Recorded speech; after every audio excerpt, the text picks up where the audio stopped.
memberi salam. Selamat pagi, Bu. Ya, selamat pagi semuanya.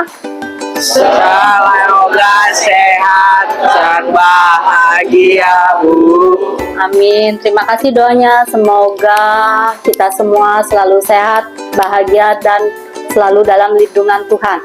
Amin. Baik anak-anak, sebelum kita memulai pelajaran hari ini, seperti biasa kita berdoa terlebih dahulu. Teman sekalian, sebelum mulai pelajaran, marilah kita berdoa. Dalam nama Bapa, Putra, dan Roh Kudus. Amin. Tuhan, terima kasih atas perlindungan-Mu. Sekarang kami akan mulai belajar kami, Tuhan. Kiranya Engkau menyertai kami dari awal pelajaran hingga pada akhir.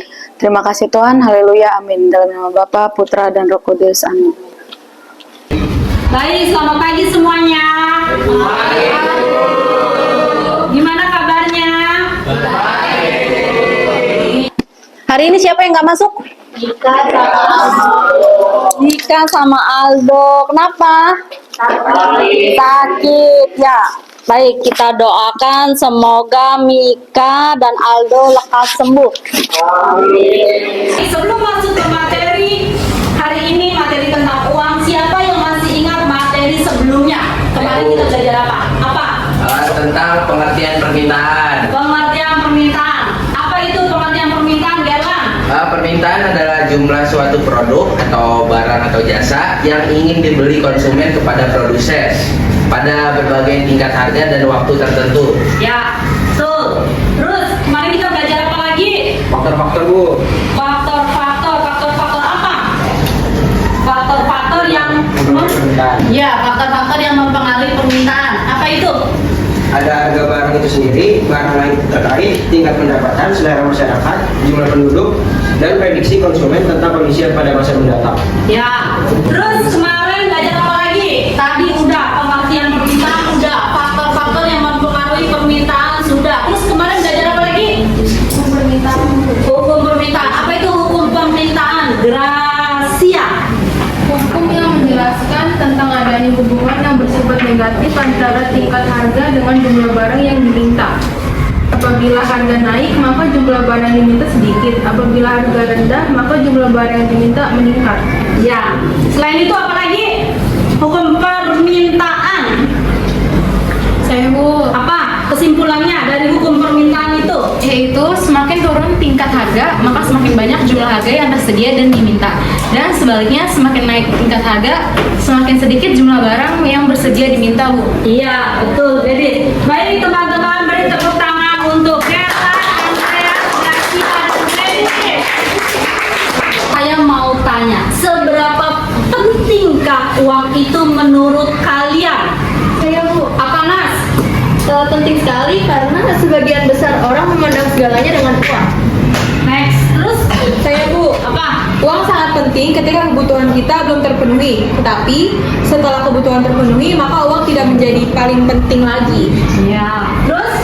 Bu, Wah, uang sangat penting ketika kita tidak memilikinya karena sangat menyakitkan kalau kekurangan uang. ya. Terus apa lagi? Ya Bu, Ya. penting. Uang memang bisa memberikan kenyamanan, tapi uang tidak bisa membeli seseorang yang terus menerima dan menyayangi kita. Ya.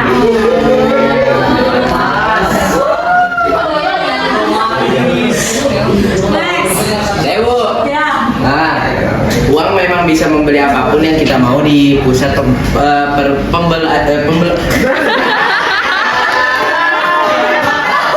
Uang memang bisa membeli apapun yang kita mau di pusat perbelanjaan, tapi ia tidak bisa menghilangkan rasa kesepian. Apa? Penting banget Bu, karena uang nggak bisa dibawa mati, tapi kalau nggak ada uang rasanya kayak mau mati Bu.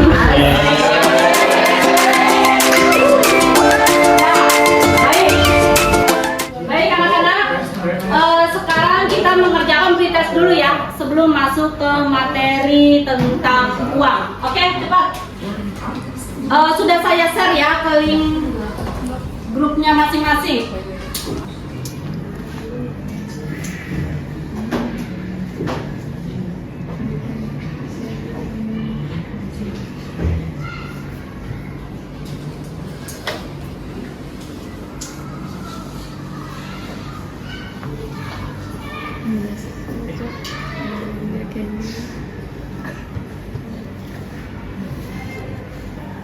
Yang udah langsung di tujuan pembelajaran hari ini di mana peserta didik diharapkan mampu memahami pengertian dari uang. Jadi peserta didik itu harus dapat mendefinisikan arti uang itu apa sih kayak gitu. Nah, kemudian tujuan pembelajaran yang kedua yaitu diharapkan peserta didik dapat mengidentifikasi fungsi uang. Karena fungsi uang itu ada dua, yaitu fungsi uang sebagai fungsi asli dan fungsi turunan.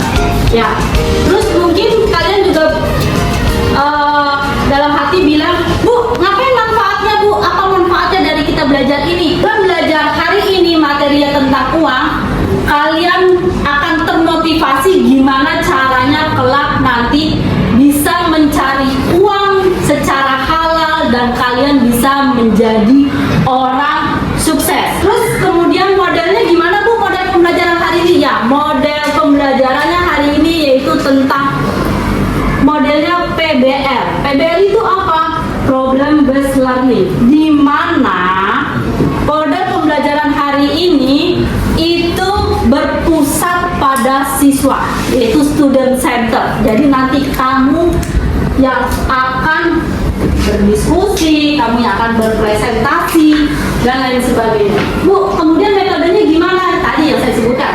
Metodenya diskusi, presentasi, tanya jawab, dan ceramah. Sampai sini dapat dipahami?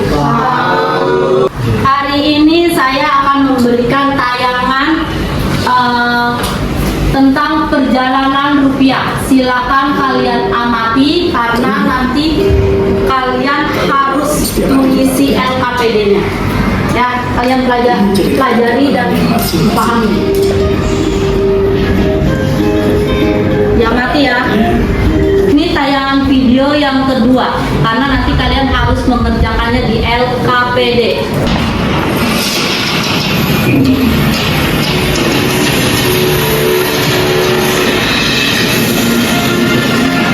Sekarang saatnya kalian mengerjakan LKPD.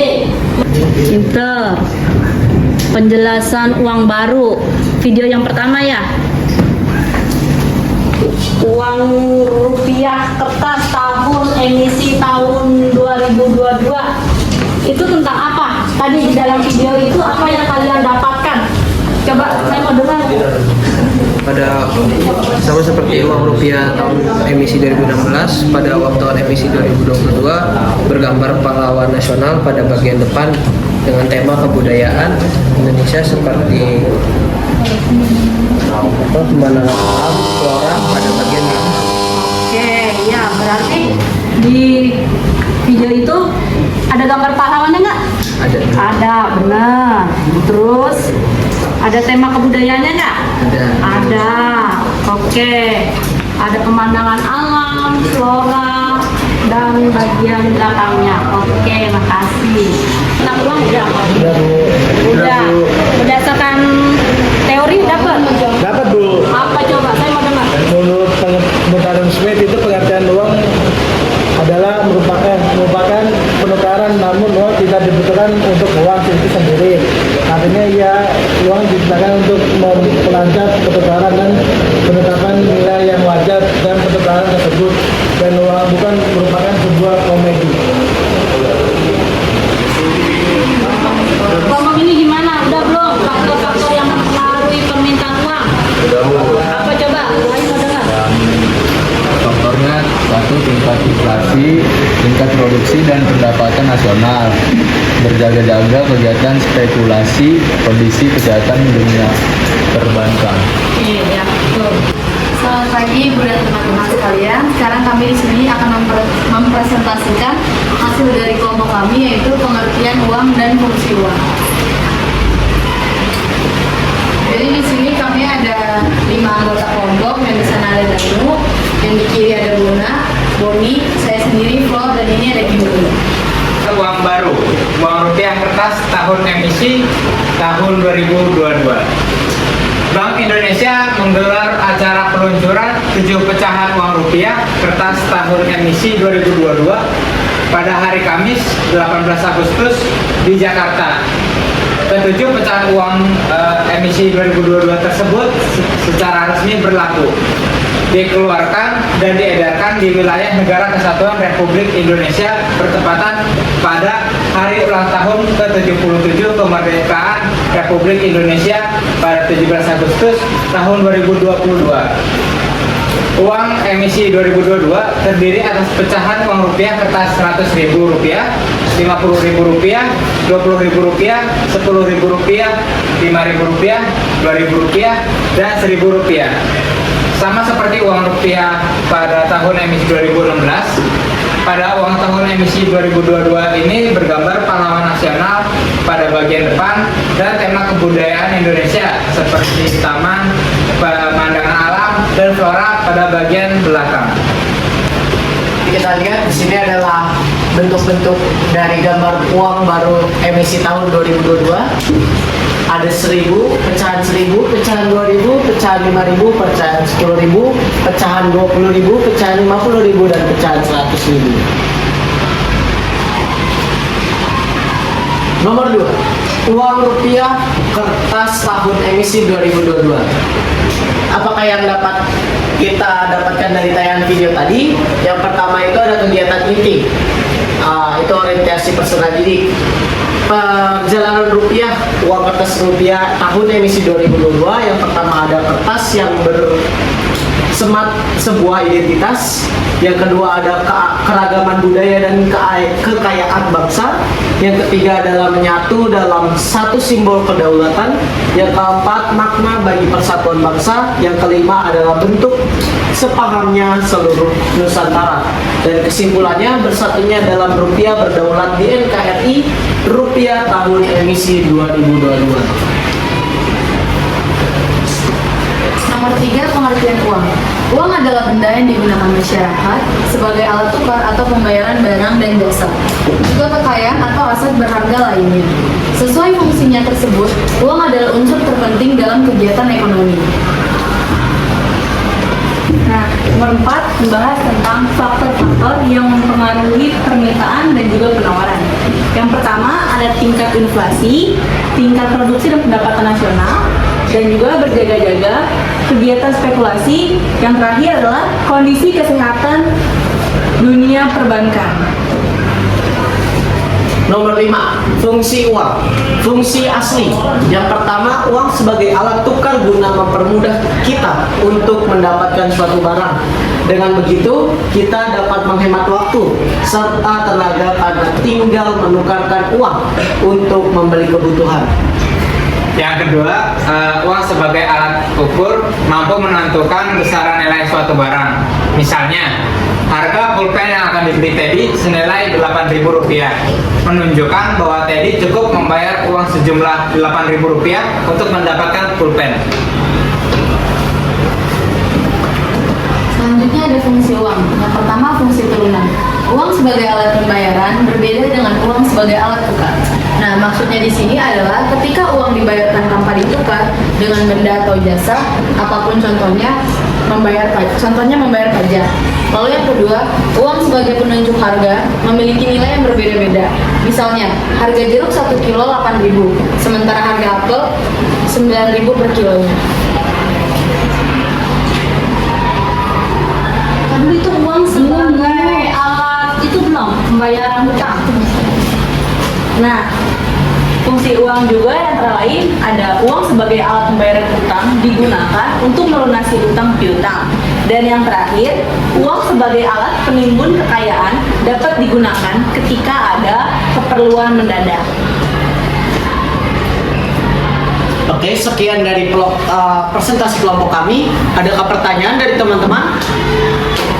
Sekian dari presentasi kelompok kami. Apakah ada yang ingin bertanya? Saya mau nanya, coba dong jelaskan fungsi utama uang dalam sistem ekonomi.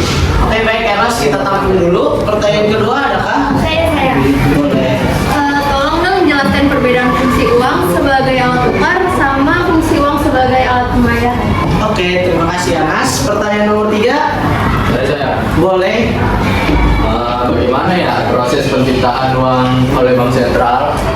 Oke, terima kasih Josman. Ya. Adakah pertanyaan nomor 4? Ya, Jordi. Jelaskan perbedaan fungsi uang sebagai alat ukur dengan fungsi uang sebagai penunjuk harga. Oke, terima kasih Jordi. Ya. Apakah ada lagi pertanyaan? Saya. Boleh. Apakah biliar deposito tergolong pada fungsi uang dan tolong berikan alasannya? Oke, terima kasih Gladys. Pertanyaan nomor 6 ada lagi? Saya. Boleh, Kevin. Apakah stabilitas nilai uang dianggap penting dalam suatu perekonomian? Tolong berikan alasannya. Oke, terima kasih Kelvin. Pertanyaan nomor 7 adalah? Saya apa yang dimaksud dengan kurs valuta asing dan bagaimana hal ini berkaitan dengan uang? Oke, terima kasih Rafael. Pertanyaan nomor 8. Oke, gini ya. Jelaskan konsep inflasi dan dampaknya terhadap nilai uang. Oke, terima kasih Jenny. Ada lagi pertanyaan? Oke, nampaknya tidak ada lagi pertanyaan. Kami tutup. Kami akan menjawab pertanyaannya satu-satu. Terima kasih.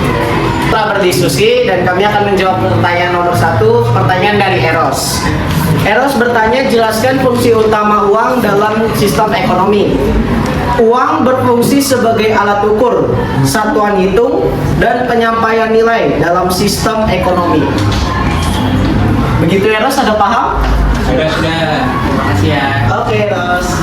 Baik, saya lanjutkan. Saya akan membacakan jawaban dari nomor 2 yang ditanyakan oleh Anas.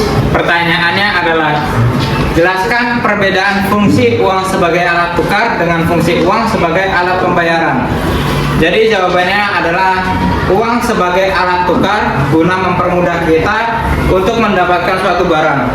Dengan begitu, kita dapat menghemat waktu serta tenaga karena tinggal menukarkan uang untuk membeli kebutuhan. Lalu, uang sebagai alat pembayaran berbeda dengan uang sebagai alat tukar. Maksudnya, di sini adalah ketika uang dibayarkan tanpa ditukar dengan benda ataupun jasa. Begitu jawabannya Anas. Boleh minta tolong nggak? Contohnya itu apa sih fungsi uang sebagai alat tukar sama fungsi uang sebagai alat pembayaran? Oke. Fungsi uang sebagai alat tukar, alat tukar contohnya ya. Sebentar. Saya akan pikirkan dulu. Jadi lanjutkan nomor 3 dulu. Baik, terima kasih. Untuk jawaban nomor 3, pertanyaan dari Josman, bagaimana proses penciptaan uang oleh Bank Sentral? Jadi di sini Bank Sentral menciptakan uang melalui kebijakan moneter sebagai pembelian surat berharga atau mengatur tingkat suku bunga. Ini ada pertanyaan lagi. Apa peran bank dalam menciptakan uang melalui sistem perbankan? Oke, akan saya jawab. Jadi peran dari bank adalah menciptakan uang melalui proses pemberian kredit dan pembuatan deposito yang meningkatkan jumlah uang yang beredar. Terima kasih. Ya, saya akan melanjutkan jawaban dari pertanyaannya Anas. Fungsi uang sebagai alat ukur contohnya. Ketika saya membeli somai dengan harga Rp20.000 di kantin sekolah, maka saya akan mendapatkan somai dari penjual somai tersebut, dan penjual somai akan mendapatkan uang dari saya sebesar Rp20.000. Fungsi uang sebagai alat pembayaran, yaitu ketika uang dibayarkan tanpa ditukar dengan benda ataupun jasa. Contohnya, ketika kita membayar pajak kendaraan dan pajak bumi bangunan atau PBB dan lain-lainnya. Begitu Anas. Baik, terima kasih Bos. Sama-sama. Selanjutnya ada pertanyaan dari Kelvin. Jelaskan perbedaan fungsi uang sebagai alat ukur dengan fungsi uang sebagai penunjuk harga. Uang sebagai alat ukur mampu menentukan besaran nilai suatu barang. Misalnya, harga HP handphone iPhone 15 Pro Max yang akan dibeli Rafael satunya senilai 24 juta, menunjukkan bahwa Rafael cukup membayar uang sejumlah 24 juta untuk mendapatkan HP handphone iPhone 15 Pro Max. Selanjutnya ada uang sebagai penunjuk harga, memiliki nilai yang berbeda-beda. Misalnya, harga jeruk 1 kilo 28.000, sementara harga apel 1 kilo 39.000 dan 1 kilo mangga 25.000.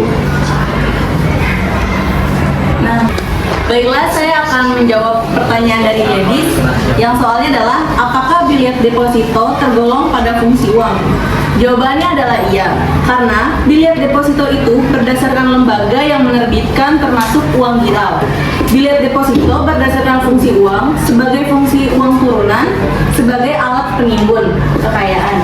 Karena orang yang mendepositokan uangnya akan mendapatkan bunga deposito setiap bulannya. Apakah sudah cukup? Lalu bagaimana cara pencairan bilet deposito tersebut? Nah, saya bisa memberikan contoh untuk pertanyaan yang dibacakan tadi. Jika Vina mendepositokan uangnya di Bank Mandiri sebesar 200 juta pada tanggal 20 November 2023 dengan suku bunga per bulan dan jatuh tempo 1 tahun, maka Vina dapat mencairkan bilet deposito sebesar 200 juta pada tanggal 20 November 2024 karena jika tidak sesuai dengan tempo akan dikenakan penalti. Apa itu penalti pada bilet deposito? Apa itu penalti pada bilet deposito kata Gladys? Oke, saya akan menjawab dari pertanyaan yang telah diajukan. Penalti atau denda pada bilet deposito yaitu resiko pertama dari pencairan deposito sebelum jatuh tempo adalah adanya penalti yang diberikan oleh bank. Penalti ini dapat berupa pengurangan tingkat suku bunga atau denda tertentu yang dihitung berdasarkan persentase jumlah dana ditarik bank sebelum jatuh tempo. Apakah sudah cukup dengan jawabannya? Yang sudah cukup, terima kasih.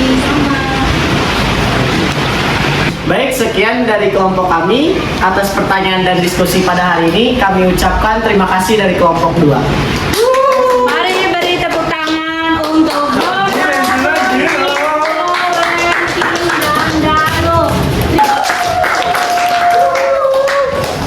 Next, terus kesimpulannya apa lagi?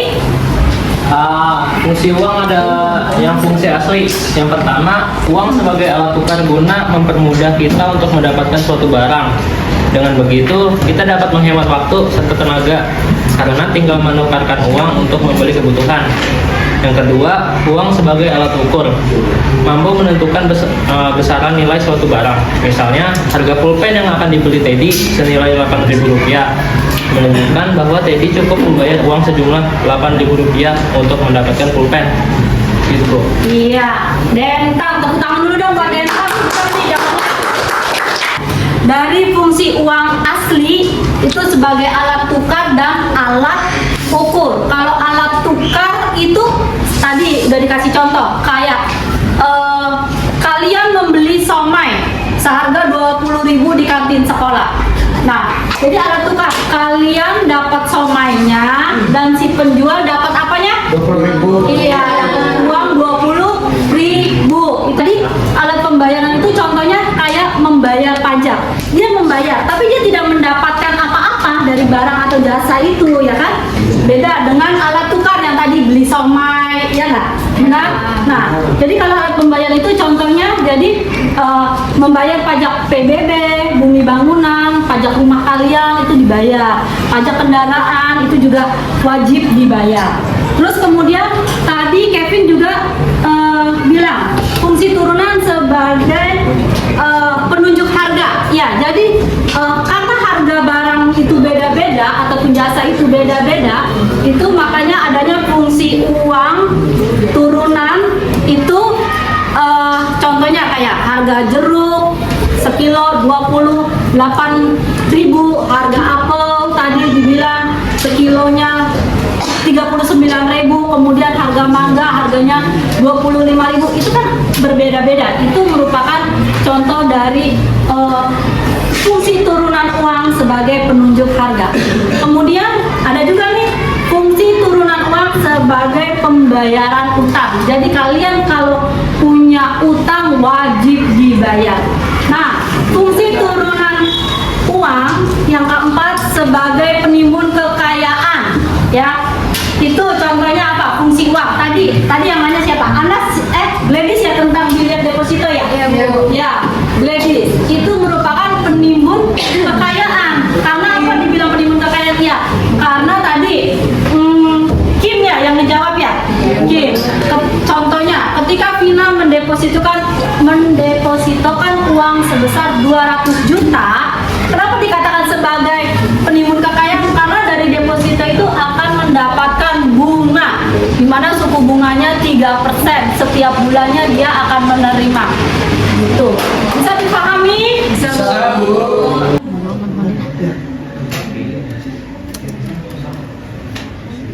Kalian sudah mengerjakan post test.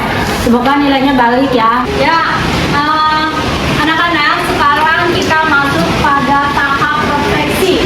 Sebelumnya gimana nih pelajaran hari ini? Seru. Oke, bagus. Enak, menyenangkan. Canggih. Apa deh yang canggih, teknis? Sistem pembelajarannya. Sistem pembelajaran canggih. Semuanya udah nggak pakai nulis ya sekarang ya? Oke. Enak mana? Enak yang nulis pakai KPD tertulis atau yang seperti ini? Yang seperti ini. Nah, terus sekarang apakah kalian bisa menerima pelajaran ini dengan baik? Bisa. Next, sekarang pertanyaan berikutnya yang ketiga, apakah kalian dapat memahami instruksi dari saya? Bisa.